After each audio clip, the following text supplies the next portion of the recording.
ஆனால் தமிழக வெற்றி கழகத்தை பொறுத்த வரைக்கும் அந்த டிவிகேல இருக்கக்கூடிய பொதுச் செயலாளர் தலைவர்கள் அவங்க எது கூட்டம் நடத்துறாங்க அவங்கள தான் கேட்கணும். கருத்து என்ன கேட்டாங்க அவங்கள தான் கேட்கணும். அந்த கருத்தில் அவங்களுடைய மாவட்ட செயலாளர்கள் என்ன சொல்லியிருக்கிறாங்க அவங்கள தான் கேட்கணும். இப்போ டிவிகே நடத்தக்கூடிய ஒரு கூட்டத்திற்கும் வீடியோ கான்ஃபரன்ஸுக்கும் எப்படி நான் பதில் சொல்ல முடியுங்கன்னா, என்னை பொறுத்தவரை விஜய் அவர்களை பற்றி இதுவரை நான் பேசியிருக்கக்கூடிய கருத்திலிருந்து எந்த மாற்றமும் நான் மாற்றிக்கல. நான் அப்படியே தாங்க நான் இருக்கேன். அதனால் இன்னைக்கு ஒரு கூட்டணி வரணும் நடக்கணும் அப்படின்னு பத்திரிகை நண்பர்கள் நீங்கள் பேசுகிறீங்க. ஒரு பக்கம் டிவிகே எங்களுக்கு வேண்டாம் அப்படிங்கிறாங்க, இன்னொரு பக்கம் மாற்றுக் கட்சி நண்பர்களும் எங்கள் கூட்டணி பலமாக இருக்கு நம்ம போகிறோம் அப்படின்னு. இன்னைக்கு புதிதாக எந்த ஒரு இன்ஃபர்மேஷன் இல்லைங்கன்னா புதிதாக சொல்வதற்கு அந்த கட்சிகிட்ட தான் நீங்கள் கேட்கணும். நீங்கள் மீட்டிங் நடத்துனீங்க, மீட்டிங்கில் எதுக்காக கருத்து கேட்டீங்க, நீங்கள் கேட்ட கருத்து உண்மையா அப்படிங்கிறக்கு அவங்க பதில் சொல்லணும். எங்களுடைய நிலைப்பாடு மாறாதப்ப நான் எப்படி பதில் சொல்ல முடியுங்கண்ணா?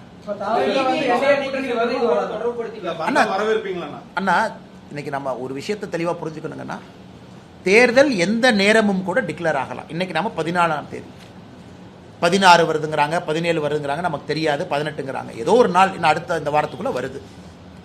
ஸோ தேர்தல் களம் சூடு பிடிச்சிருச்சு. திராவிட முன்னேற்ற கழகத்தை பொறுத்தவரை சீட்டு கொடுத்துட்டாங்க, சில பேர்த்து கொடுத்துட்டாங்க. கம்யூனிஸ்ட் இன்னைக்கு சண்டை போட்டு அவங்க அறிக்கை கொடுத்துருக்குறாங்க. நம்ம கூட்டணியில் உடனடியாக இந்த மாடல் கோட் ஆஃப் கண்டக்ட் வந்தவுடன் வேகமாக தலைவர்கள் அதை வேலை செய்ய போகிறாங்க.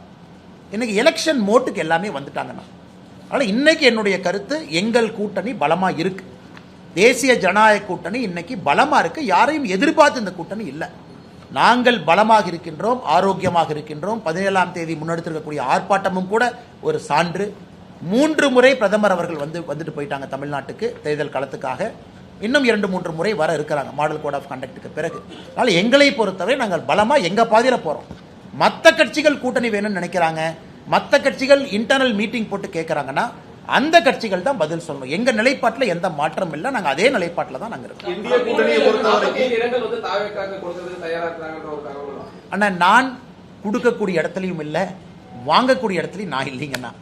கொடுக்கக்கூடிய இடத்துல சில தலைவர்கள் இருக்கிறாங்க, வாங்கக்கூடிய இடத்துல சில தலைவர்கள் இருக்கிறாங்க. அதனால இந்த இரண்டுக்கும் இடைப்பட்ட கருத்தாக ஏன் கருத்து என்ன சொல்றதுங்கண்ணா? கூட்டணியை பொறுத்த வரைக்கும் இப்போ கூட்டணிக்கான கதவுகள் இன்னும் ஓப்பன்ல தான் இருக்கா, இல்ல புதிய கட்சிகள் எதிர்பார்க்கலாமா, இல்ல அவ்வளவுதானா சார்? அண்ணா